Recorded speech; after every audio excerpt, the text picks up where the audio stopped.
السلام علیکم ورحمۃ اللہ وبرکاتہ۔ معزز خواتین و حضرات، اللہ کے رسول صلی اللہ علیہ وسلم کی حدیث کا سبق مشکات المصابیح سے کتاب الزکاة ہے اور باب ہے ان لوگوں کے حوالے سے جن کے لیے سوال کرنا جائز نہیں ہے اور کن کے لیے جائز ہے۔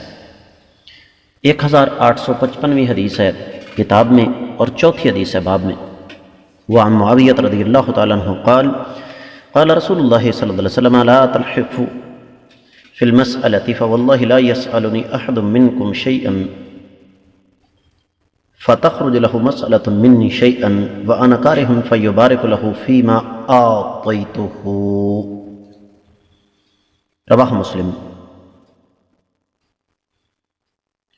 معزز خواتین و حضرات، حدیث کے راوی سیدنا معاویہ بن ابی سفیان کاتب وحی نبی کریم صلی اللہ علیہ وسلم کے جلیل القدر صحابی، جن کے تعارف کے لیے کوئی کچھ کہنے کی ضرورت نہیں ہے، اور حدیث آ گئی ہے صحیح مسلم میں، لہذا اس کی سند پر بھی کوئی تبصرہ کرنے کی ضرورت نہیں ہے۔ آئیے براہ راست اس کے ترجمے اور اس کے بعد مختصر وضاحت کی طرف۔ سیدنا معاویہ رضی اللہ تعالیٰ عنہ سے روایت ہے کہ نبی کریم صلی اللہ علیہ وسلم نے ارشاد فرمایا، چمٹ کر سوال نہ کیا کرو۔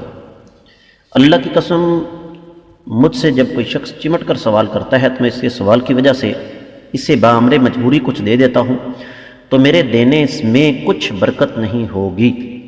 بڑی عظیم حدیث ہے، اس کے بارے میں بڑا کچھ کہا جا سکتا ہے، لیکن میں صرف 2 باتیں بیان کروں گا۔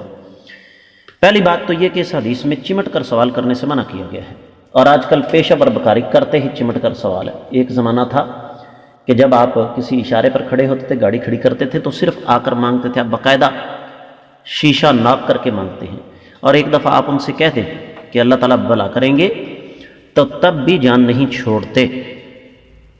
تو پہلی چیز تو یہ کہ یہ جو چمٹ کر سوال کرنے والا سلسلہ ہے یہ شریعت کے منافی ہے۔ دوسری چیز یہ ہے کہ باامر مجبوری صدقہ جو دیا جائے، نبی کریم صلی اللہ علیہ وسلم کی اپنی مبارک زبان سے یہ بات نکل گئی ہے اور وہ کبھی غلط نہیں ہو سکتی کہ اس میں برکت نہیں ہے۔ یہی وجہ ہے کہ آپ دیکھ لیں کہ جتنے بکاری ہیں مانگ کر کھانے والے، چاہے وہ کسی بھی لیول کے ہوں، سفید پوش ہوں یا کوئی اور ہے، جو زبردستی مانگ کر کھانے والے ہیں ان کو کبھی خیر و برکت نہیں مل سکی، وہ ساری عمر مانگتے رہتے ہیں۔ میں امید کرتا ہوں کہ یہ حدیث آپ کو اچھی طرح سمجھ آ گئی ہوگی۔ اللہ رب العزت ہمیں سمجھ کر عمل کرنے کی خصوصی توفیق مرحمت فرمائے۔